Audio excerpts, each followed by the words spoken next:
So hello प्यारे विद्यार्थियों, स्वागत है आप लोग को आपका चैनल आर्ट्स क्लासेस में। तो आज हम इस वीडियो में कवर करेंगे समाजशास्त्र यानी सोशोलॉजी का क्लास 12 का 2009 का जो क्वेश्चन बैंक है, यानी 2009 के द्वारा जो फाइनल एग्जाम में क्वेश्चन पूछा गया था उनका जो है सारा ऑब्जेक्टिव क्वेश्चन विथ आंसर के साथ हम इस वीडियो में कवर करेंगे। ठीक है, यानी क्वेश्चन बैंक का मतलब आप लोग को क्या होता है, यानी जो 2009 से लेकर 2023 तक जो फाइनल एग्जाम में क्वेश्चन पूछा गया फाइनल एग्जाम का, उनका टोटल ऑब्जेक्टिव अगर आप लोग याद कर लेंगे तो 100% इन्हीं में से जो है 30 ऑब्जेक्टिव आपको एग्जाम में देखने को मिलेगा। ठीक है, 50 ऑब्जेक्टिव में से जो है 30 ऑब्जेक्टिव इन्हीं में से देखने को मिलेगा क्वेश्चन बैंक से। तो आप लोग ज़रूर जो है क्वेश्चन बैंक को एक बार ज़रूर देख लें, क्वेश्चन बैंक को ऑल ऑब्जेक्टिव याद कर लें।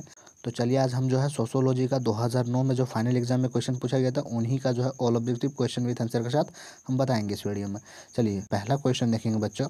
पहला क्वेश्चन क्या है, संयुक्त परिवार एक ऐसा परिवार है जिसमें लोग समान आवास में रहते हैं, एक चूल्हा का बना खाना खाते हैं, समान संपत्ति के हकदार होते हैं और समान पूजा पाठ में भाग लेते हैं। संयुक्त परिवार की ऐसी परिभाषा किसने दी है? यानी क्वेश्चन को समझिएगा, काफ़ी एकदम महत्वपूर्ण क्वेश्चन है, सब्जेक्टिव में ये क्वेश्चन आ सकता है। ठीक है, क्वेश्चन क्या है, संयुक्त परिवार एक ऐसा परिवार है, ये संयुक्त परिवार का परिभाषा पूरा बताया गया ऑब्जेक्टिव में। ठीक है, संयुक्त परिवार एक ऐसा परिवार है जिसमें लोग समान आवास में रहते हैं, यानी समान आवास घर में रहते हैं, एक ही घर में रहते हैं और एक ही चूल्हा का बना खाना खाते हैं, यानी एक ही चूल्हा का जो बना हुआ खाना खाते हैं। समान संपत्ति के हकदार भी होते हैं, यानी सारी जो संपत्ति है उन्हीं का हकदार सब लोग होते हैं और समान पूजा पाठ में भाग लेते हैं, यानी कोई पूजा पाठ में सब लोग भाग लेते हैं। इसे ही संयुक्त परिवार बोलते हैं। ठीक है, एकता परिवार, संयुक्त परिवार जो है परिभाषा किसने दी थी? तो इनका करेक्ट आंसर जो हो जाएगा ऑप्शन नंबर डी हो जाएगा, एम श्रीनिवास। ठीक, ऑप्शन नंबर डी करेक्ट हो जाएगा, एम श्रीनिवास। चलिए नेक्स्ट क्वेश्चन की ओर बढ़ेंगे, 2 नंबर का। 2 नंबर क्वेश्चन देखेंगे, जनजातियों के पिछड़ापन के निम्न में से कौन एक कारक है, यानी निम्न में से कौन एक कारक है? तो ऑप्शन नंबर ए करेक्ट हो जाएगा बच्चों, और शिक्षा। और शिक्षा जो है जनजातियों के पिछड़ापन में एक कारक है। ठीक है, तो ऑप्शन नंबर ए करेक्ट हो जाएगा। चलिए नेक्स्ट क्वेश्चन देखेंगे बच्चों। नेक्स्ट क्वेश्चन जो है 3rd नंबर का, यानी तीसरा क्वेश्चन देखेंगे, राज्य का क्या कार्य है? राज्य का जो है क्या कार्य है? तो ऑप्शन नंबर डी करेक्ट हो जाएगा, इनमें से सभी। ऑप्शन क्या क्या है? ऑप्शन ए है जान माल की रक्षा, ऑप्शन बी है कल्याण, ऑप्शन सी है न्याय। ठीक है, ये तीनों हो जाएगा, इनमें से डी करेक्ट हो जाएगा, इनमें से सभी। ठीक है, चलिए अगला नेक्स्ट क्वेश्चन देखेंगे 4 नंबर का। 4 नंबर क्वेश्चन क्या है, मुस्लिम महिलाओं को संपत्ति के अधिकार के विवाद से किसका नाम जुड़ा हुआ, यानी किसका नाम जो है जुड़ा हुआ मुस्लिम के संपत्ति अधिकार में? तो ऑप्शन नंबर डी करेक्ट हो जाएगा, चांद बीबी का जो है नाम जुड़ा हुआ। ठीक, ऑप्शन नंबर डी करेक्ट लगाएंगे। चलिए नेक्स्ट क्वेश्चन की बढ़ेंगे बच्चों 5 नंबर का। 5 नंबर क्वेश्चन है, निम्न में से कौन किसान नेता माने जाते हैं, यानी किसान के नेता जो है माने जाते हैं? तो ऑप्शन नंबर ए करेक्ट हो जाएगा, स्वामी सहजानंद सरस्वती। ठीक है, ऑप्शन नंबर ए करेक्ट हो जाएगा। चलिए नेक्स्ट क्वेश्चन देखेंगे 6 नंबर का। 6 नंबर जो क्वेश्चन है, निम्न में से कौन पश्चिमीकरण का कारक है, यानी निम्न में से कौन जो है पश्चिमीकरण का कारक है? तो इनका करेक्ट आंसर जो हो जाएगा ऑप्शन नंबर डी हो जाएगा, इनमें से सभी। यानी ऑप्शन क्या है, रेडियो है, टेलीविज़न है और समाचार पत्र है। ठीक है, तो इनमें से सभी हो जाएगा करेक्ट आंसर। ठीक, ऑप्शन नंबर डी करेक्ट लगाएंगे। चलिए 7 नंबर क्वेश्चन देखेंगे बच्चों। 7 नंबर क्वेश्चन क्या है, सीटू का संबंध किस राजनीतिक दल से है? सीटू का जो संबंध है वो किस राजनीतिक दल से है? तो ऑप्शन नंबर सी करेक्ट हो जाएगा, कम्युनिस्ट पार्टी मार्क्सवादी। ठीक है, option number C correct answer लगाएंगे। चलिए नेक्स्ट क्वेश्चन देखेंगे 8 नंबर का। 8 नंबर क्वेश्चन है, निम्न में से किस राज्य में भू सुधार कार्यक्रम सबसे सफल रहा है? यानी निम्न में से जो है राज्य में भू सुधार कार्यक्रम सबसे सफल कहाँ पे रहा है? तो इनका करेक्ट आंसर जो हो जाएगा ऑप्शन नंबर सी हो जाएगा, पश्चिम बंगाल। ठीक है, पश्चिम बंगाल में जो है भू सुधार कार्यक्रम जो है सबसे ज़्यादा सफल रहा था, तो ऑप्शन नंबर सी करेक्ट हो जाएगा। चलिए नेक्स्ट क्वेश्चन देखेंगे 9 नंबर का। 9 नंबर काफ़ी वीवीआई क्वेश्चन है बच्चों, ध्यान देना क्वेश्चन को, वेरी वेरी इंपॉर्टेंट क्वेश्चन है। क्वेश्चन क्या है 9 नंबर का, चिपको आंदोलन की अगुवाई किसने की? यानी चिपको आंदोलन जो शुरुआत हुआ उनके अगुवाई, सबसे अगुआ कौन था, सबसे फर्स्ट में यानी कौन था? तो इसका करेक्ट आंसर जो हो जाएगा तो ऑप्शन नंबर सी हो जाएगा, सुंदरलाल बहुगुणा। ठीक है, चिपको आंदोलन के संस्थापक भी पूछे किस कौन है, तो सुंदरलाल बहुगुणा ही होगा। और चिपको आंदोलन की अगुवाई किसने की थी? तो सुंदरलाल बहुगुणा। क्वेश्चन को सिर्फ घुमा देता है, क्वेश्चन टफ नहीं पूछता, वही क्वेश्चन को सिर्फ घुमा कर पूछता है कि आप लोग कन्फ्यूज हो जाए और क्वेश्चन का आंसर जो है गलत देकर चला है। ठीक है, तो इनका correct answer option number C हो जाएगा। चलिए नेक्स्ट क्वेश्चन देखेंगे बच्चों 10 नंबर का। 10 नंबर जो क्वेश्चन है, इनमें से किसको प्रजातंत्र का चौथा स्तंभ कहा जाता है, यानी इनमें से जो है किसको प्रजातंत्र का चौथा स्तंभ कहा जाता है। तो 10 नंबर का question option number C correct लगाएंगे, प्रेस। प्रेस को जो है प्रजातंत्र का चौथा स्तंभ कहा जाता है। चलिए नेक्स्ट क्वेश्चन देखेंगे 11 नंबर का, यानी 11 नंबर क्वेश्चन जो है, भारत के किस प्रांत में हिंदू अल्पसंख्यक है, यानी कौन से राज्य में जो है हिंदू अल्पसंख्यक है, यानी अति पिछड़ा जाति है। इनका करेक्ट आंसर जो हो जाएगा ऑप्शन नंबर सी हो जाएगा, जम्मू। जम्मू कश्मीर में भी जो है अल्पसंख्यक पाए जाते हैं, वो भी हिंदू अल्पसंख्यक, ठीक है। तो ऑप्शन नंबर सी करेक्ट हो जाएगा। चलिए अगला 12 नंबर क्वेश्चन देखेंगे। 12 नंबर क्वेश्चन क्या है, निम्न में से किसका संबंध जनजातीय आंदोलन से है, यानी जो है किसका संबंध जो है जनजातीय आंदोलन से है। तो इनका correct answer option number C हो जाएगा, शिबू सोरेन, ठीक है। इनका correct answer option number C हो जाएगा, शिबू सोरेन, ठीक है। चलिए नेक्स्ट क्वेश्चन देखेंगे 14 नंबर का। 14 नंबर क्वेश्चन है, निम्न में से कौन जनजातीय धर्म का स्वरूप है, यानी कौन सा जो है निम्न में से जनजातीय धर्म का स्वरूप है। तो इनका करेक्ट आंसर जो हो जाएगा ऑप्शन नंबर बी हो जाएगा, टोटमवाद, ठीक है। टोटमवाद जो है जनजातीय धर्म का स्वरूप है। चलिए अगला क्वेश्चन देखेंगे 15 नंबर का। काफ़ी वीवीआई क्वेश्चन है, क्वेश्चन को ध्यान से समझना है। 15 नंबर का, हरित क्रांति का मुख्य कारक कौन कौन है, यानी मुख्य कारण जो हरित क्रांति का कौन है। तो इनका करेक्ट आंसर जो हो जाएगा ऑप्शन नंबर बी हो जाएगा, रासायनिक खाद और बीज। रासायनिक खाद और बीज के कारण ही जो है हरित क्रांति चलाया गया था, ठीक है। तो ऑप्शन नंबर बी करेक्ट हो जाएगा। चलिए अगला 16 नंबर क्वेश्चन देखेंगे। 16 नंबर का काफ़ी वीवीआई क्वेश्चन है बच्चों, वीवीआई क्वेश्चन है, वेरी वेरी इंपॉर्टेंट क्वेश्चन है। क्वेश्चन क्या है देखिएगा, ध्यान से समझिएगा क्वेश्चन को। 16 नंबर का, परीक्षा विवाह यानी मैरिज बाय ट्रायल जो है किस जनजाति में होती है, यानी कौन से जाति में होते हैं मैरिज बाय ट्रायल, ठीक है। तो इनका करेक्ट आंसर जो हो जाएगा ऑप्शन नंबर डी हो जाएगा, भील जाति में। भील जाति में जो है परीक्षा विवाह होता है, मैरिज बाय ट्रायल इसे बोलते हैं इंग्लिश में। तो इनका correct answer option number D हो जाएगा, राइट, ठीक है। चलिए नेक्स्ट क्वेश्चन देखेंगे बच्चों 17 नंबर का, यानी 17 नंबर क्वेश्चन देखेंगे। धर्मनिरपेक्षता का क्या अर्थ होता है, यानी धर्मनिरपेक्षता का क्या अर्थ होता है। तो यानी किसी भी धर्म को एक ना मानना, यानी कि हमारे देश में जैसे चार मेन जो है 4 धर्म के लोग रहते हैं, मुस्लिम, हिंदू, सिख, ईसाई।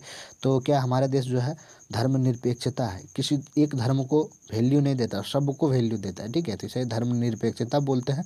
तो इनका करेक्ट आंसर जो हो जाएगा ऑप्शन नंबर सी हो जाएगा, सभी धर्मों का सम्मान। सभी धर्मों को सम्मान देना ही धर्मनिरपेक्षता कहलाता है, जो कि हमारे भारत देश में बखूबी होता है। भारत देश में क्या है, धर्मनिरपेक्षता देश है। और एक पाकिस्तान जो है वो धर्मनिरपेक्षता नहीं है बल्कि धर्म सापेक्षता देश है, ठीक है। बहुत सारे ऐसे ऐसे देश है जिसमें धर्म सापेक्षता है, किसी में हिंदू को वैल्यू दिया जाता है, किसी में ईसाई को वैल्यू दिया जाता है, किसी में मुस्लिम को वैल्यू दिया जाता है। जो एक धर्म को वैल्यू दे उसे धर्म सापेक्ष देश बोलेंगे, और जिसमें हर देश को वैल्यू दे उसे धर्मनिरपेक्षता देश बोलते हैं, ठीक है। तो इनका correct answer option number C हो जाएगा, सभी धर्मों का सम्मान देना। चलिए नेक्स्ट क्वेश्चन देखेंगे बच्चों 18 नंबर का। भूमंडलीयकरण का संबंध किससे है, भूमंडलीयकरण का संबंध जो है किससे है। तो ऑप्शन ए हो जाएगा उदारीकरण से, और ऑप्शन बी हो जाएगा निजीकरण से। तो इनका करेक्ट आंसर क्या हो जाएगा ऑप्शन नंबर सी, ओ और बो दोनों, ठीक है। और वो दोनों हो जाएगा इनका करेक्ट आंसर। तो ऑप्शन नंबर सी करेक्ट हो जाएगा। चलिए नेक्स्ट क्वेश्चन देखेंगे बच्चों 19 नंबर का। 19 नंबर क्वेश्चन जो है, आर्य समाज के संस्थापक कौन है, यानी आर्य समाज जो है उनका संस्थापक कौन है। तो ऑप्शन नंबर ए करेक्ट हो जाएगा, दयानंद सरस्वती, ठीक है। ऑप्शन नंबर ए करेक्ट हो जाएगा। काफ़ी वीवीआई क्वेश्चन है बच्चों, ये क्वेश्चन जो है वेरी वेरी इंपॉर्टेंट है, आप लोग जरूर याद कर लें। और पूरा ही वेरी वेरी इंपॉर्टेंट है, मतलब समझ सकते हैं कि एक बार बिहार बोर्ड एग्जाम में ये पूरा क्वेश्चन पूछा गया, हो सकता है आपके 2024 के एग्जाम में पूछ दे, इसलिए जो है सब क्वेश्चन को छोड़ना नहीं है, एकदम याद कर लेना है। चलिए नेक्स्ट क्वेश्चन देखेंगे 20 नंबर का बच्चा। 20 नंबर काफ़ी वीवीआई क्वेश्चन है, वेरी वेरी इंपॉर्टेंट क्वेश्चन है, क्वेश्चन को ध्यान से समझना है। क्वेश्चन क्या है, मानसरोवर बांध के खिलाफ आंदोलन को नेतृत्व किसने प्रदान किया था। इनका करेक्ट आंसर हो जाएगा बच्चों, इनका correct answer option number C हो जाएगा, मेधा पाटेकर, ठीक है। ऑप्शन नंबर सी करेक्ट हो जाएगा, मेधा पाटेकर। चलिए 21 नंबर क्वेश्चन देखेंगे बच्चों। 21 नंबर का भी वीवीआई क्वेश्चन है, आप लोग को ध्यान से क्वेश्चन समझना है। क्वेश्चन क्या है, निम्न में से कौन ग्रामीण समाज की विशेषता है। तो क्वेश्चन को समझना आप लोग को, निम्न में से ग्रामीण यानी गांव की समाज की जो है विशेषता, सबसे ज़्यादा खूबी क्या है, विशेषता क्या है। तो ऑप्शन नंबर डी करेक्ट हो जाएगा, कृषि व्यवसाय, यानी कृषि खेती के जो है विशेषता बहुत ज़्यादा है, ठीक है, गाँव में। तो ऑप्शन नंबर डी करेक्ट हो जाएगा। चलिए अगला क्वेश्चन देखेंगे बच्चों 22 नंबर का। 22 नंबर क्वेश्चन देखेंगे, सांस्कृतिकरण की अवधारणा किसने प्रतिपादन किया था, यानी सांस्कृतिकरण की अवधारणा जो है किसने प्रतिपादन किया। तो इनका correct answer option number B हो जाएगा, एम.एन. श्रीवास्तव, ठीक है। Option number B correct answer लगाएंगे, एम.एन. श्रीवास्तव, ठीक है। चलिए अगला बच्चों नेक्स्ट क्वेश्चन देखेंगे। नेक्स्ट क्वेश्चन 23 नंबर का वीवीआई क्वेश्चन है, देखिएगा ये भी क्वेश्चन। भारत के वर्तमान आबादी कितना है, भारत में जो है वर्तमान आबादी कितना है, ये 2009 में ही क्वेश्चन पूछा गया था, तो उस समय का ही आंसर है, ठीक है, उस समय का ही आंसर है। तो ऑप्शन नंबर ए करेक्ट हो जाएगा, 1 अरब से ऊपर, उस समय का। अभी तो बहुत ज़्यादा ज़्यादा हो गया है, ठीक है, कम, लेकिन 2009 के आंकड़ा से बता रहा है कि भारत में जो है वर्तमान आबादी कितना। आप लोग अभी का मत समझ लीजिएगा, ये उसी टाइम का क्वेश्चन है 2009। आज से कितना साल पहले हो गया, तो आज से जो समझ लीजिएगा 14 साल पहले हो गया। तो 14 साल जो है 1 अरब से ऊपर था, और अभी जो इतना आबादी बढ़ चुका है कम से कम 4 अरब से ही ऊपर होगा, ठीक है। तो इनका करेक्ट आंसर अभी फिलहाल के लिए हम ऑप्शन नंबर ए लगाएंगे। चलिए 24 नंबर का देखेंगे बच्चों, 24 नंबर का क्वेश्चन देखेंगे। भारतीय राष्ट्रीय कांग्रेस की स्थापना किस वर्ष हुई थी। काफ़ी वीवीआई क्वेश्चन और महत्वपूर्ण क्वेश्चन, ठीक है। वीवीआई क्वेश्चन बोल सकते हैं और इजी क्वेश्चन बोल सकते हैं, और पॉलिटिकल साइंस का भी क्वेश्चन इसे बोल सकते हैं। बखूबी जो है ये क्वेश्चन जो है पॉलिटिकल साइंस और हिस्ट्री में भी पूछा जाता है, और आपको सोशोलॉजी में भी देखने को मिला है। जो भी बच्चे सोशोलॉजी लिए हैं बहुत अच्छा काम किए हैं कि सोशोलॉजी आप सब्जेक्ट लिए हैं, क्योंकि इनमें जो है पॉलिटिकल और हिस्ट्री और ज्योग्राफी का भी क्वेश्चन डाल दिया जाता है। यानी 3-3 सब्जेक्ट का क्वेश्चन ऑलरेडी डाला हुआ है, बल्कि आप लोग को पढ़ाना क्या है, ऑलरेडी वो भी पढ़ाना है और इसका भी ऑब्जेक्टिव आ ही जाएगा मिक्स करके, तो आप लोग को याद करने में ईजी लगेगा। तो अच्छा कि आप लोग सोशोलॉजी लिए, अच्छा रिजल्ट आएगा, ठीक है। ऑब्जेक्टिव 50 में 50 आप लोग लगा के आएंगे। तो क्वेश्चन देखेंगे बच्चों, क्वेश्चन क्या था 24 नंबर, भारतीय राष्ट्रीय कांग्रेस की स्थापना किस वर्ष हुआ था। तो इसका आंसर हो जाएगा ऑप्शन नंबर डी हो जाएगा 1850 ईस्वी में, ठीक है। 1850 ईस्वी में जो है भारतीय राष्ट्रीय कांग्रेस की स्थापना हुई थी, ठीक है। चलिए नेक्स्ट क्वेश्चन देखेंगे, नेक्स्ट 25 नंबर का क्वेश्चन देखेंगे। भारत में अनुसूचित जातियों के लिए आरक्षण का प्रावधान किस धारा के अंतर्गत की गई है। तो इनका करेक्ट आंसर जो हो जाएगा बच्चों, इनका correct answer option number A हो जाएगा धारा 335, यानी आर्टिकल नंबर जो है आर्टिकल नंबर 335 में हुआ था, ठीक है। Option number A correct answer लगाएंगे। चलिए नेक्स्ट क्वेश्चन देखेंगे बच्चों 26 नंबर का, यानी 26 नंबर क्वेश्चन क्या है, ध्यान से देखना आप लोग को। पंचायतों को बल प्रदान करने वाला विधेयक संविधान के किस संशोधन द्वारा लाया गया है। इनका करेक्ट आंसर जो हो जाएगा ऑप्शन नंबर बी हो जाएगा बच्चों 73वां, यानी 73 संविधान संशोधन द्वारा जो है पंचायती राज को बल प्रदान करने का विधेयक संविधान बनाया गया, ठीक है। तो इनका correct answer option number B हो जाएगा। चलिए नेक्स्ट क्वेश्चन देखेंगे 27 नंबर का। 27 नंबर क्वेश्चन जो है, पंचायती राज व्यवस्था कितने स्तर की है, यानी पंचायती राज व्यवस्था जो है वो कितने स्तर की है। तो इनका करेक्ट आंसर जो हो जाएगा ऑप्शन नंबर बी हो जाएगा 3 स्तर की। कुल कितना स्तर की है, तो 3 स्तर की है, ठीक है। चलिए नेक्स्ट देखेंगे 28 नंबर क्वेश्चन। क्वेश्चन काफ़ी वीवीआई क्वेश्चन है बच्चों, समझना आप लोग को क्वेश्चन को।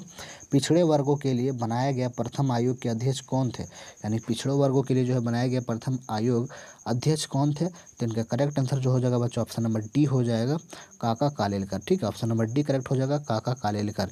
तो option number D correct answer लगाएंगे। चलिए 29 नंबर क्वेश्चन देखेंगे। 29 नंबर क्वेश्चन क्या है, भारतीय सामाजिक व्यवस्था का महत्वपूर्ण पहलू क्या है, यानी भारतीय सामाजिक व्यवस्था का जो महत्वपूर्ण पहलू जो है वो क्या है। तो इनका करेक्ट आंसर जो हो जाएगा बच्चों ऑप्शन नंबर डी हो जाएगा इनमें से सभी। है क्या, ऑप्शन क्या क्या है, ऑप्शन नंबर ए है संयुक्त परिवार, ऑप्शन बी है जातीय व्यवस्था, ऑप्शन सी है धर्म। यानी जो है भारतीय सामाजिक व्यवस्था का महत्वपूर्ण पहलू क्या होगा, तीनों हो जाएगा। संयुक्त परिवार मतलब समझ लेते हैं कि एकता परिवार, यानी सब मिलजुल कर रहना। जाति व्यवस्था यानी कि जाति व्यवस्था सही रहना, यानी सब जाति मिलजुल कर रहना। धर्म भी सब धर्म मिल कर रहना, वही हो जाएगा भारतीय सामाजिक व्यवस्था में सुधार हो जाएगा, यानी महत्वपूर्ण पहलू हो जाएगा। तो इनमें से डी करेक्ट हो जाएगा इनमें से सभी, ठीक है। चलिए नेक्स्ट क्वेश्चन देखेंगे 30 नंबर का, यानी 30 नंबर क्वेश्चन है सोसाइटी सामाजिक व्यवस्था का महत्वपूर्ण पहलू क्या है, यानी सोसाइटी सामाजिक व्यवस्था का जो महत्वपूर्ण पहलू है वो क्या है। तो इनका करेक्ट आंसर जो हो जाएगा ऑप्शन नंबर ए हो जाएगा मैकआवर एवं पेज, ठीक है। मैकआवर एंड पेज बोल सकते हैं या मैकआवर एवं पेज बोल सकते हैं। तो ऑप्शन नंबर ए करेक्ट हो जाएगा। चलिए नेक्स्ट क्वेश्चन देखेंगे 31 नंबर का, ठीक है, यानी 31 नंबर क्वेश्चन देखेंगे। निम्नलिखित में से कौन एक जाति है, निम्न में से कौन एक जाति है। तो जाति जो है राजपूत है, और यहाँ पे देखिए बोला गया है कि निम्न में से कौन एक जाति है, तो वैश्य राजपूत शूद्र तीनों जाति होना चाहिए, इनमें से डी करेक्ट होना चाहिए। बट आंसर में क्या दिया गया है, हर जगह मैं देखा हूँ कि आंसर में जो है राजपूत ही दिया गया है।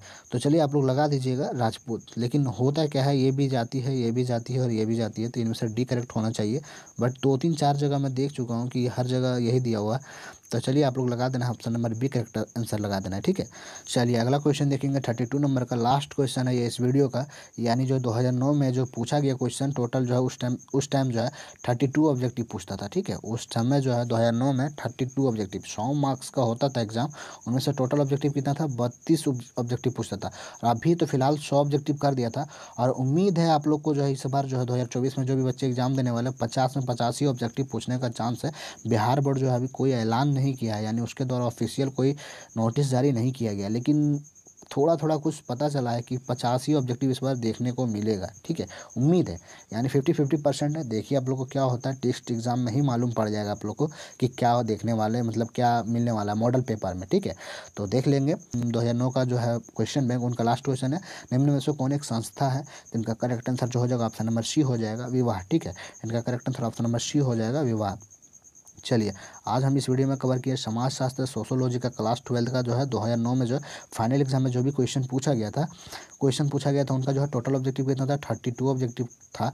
आशा करता हूँ कि आप लोग को जो है 32 ऑब्जेक्टिव याद हो गया होगा। अगर याद नहीं हुआ तो वीडियो को दोबारा देखकर ज़रूर से ज़रूर आप लोग जो है याद कर लें, ताकि एग्ज़ाम में जो है बेटर रिजल्ट आ सके।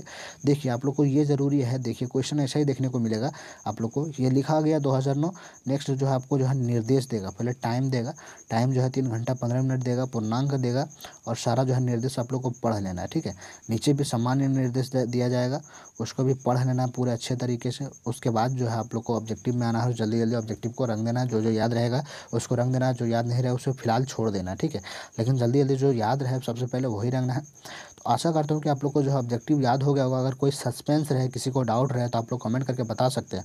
और अगला वीडियो लेकर आएंगे 2010 का, यानी 2010 में जो फाइनल एग्जाम में क्वेश्चन पूछा गया था ऑब्जेक्टिव का, उन्हीं का वीडियो अगला वीडियो लेकर आएंगे। अगर अगला वीडियो आप लोग को देखना है तो अगर अभी तक आर्ट्स क्लासेस चैनल को सब्सक्राइब नहीं किया तो प्लीज़ आपसे रिक्वेस्ट है कि चैनल को सब्सक्राइब कर ले, ताकि हर वीडियो जो है आपके पास पहुंच सके, यानी हर वीडियो आपके पास पहुंच सके, ताकि आप अच्छे से तैयारी कर सकें। मिलते हैं अगले वीडियो में, तब तक के लिए जय हिंद, जय भारत।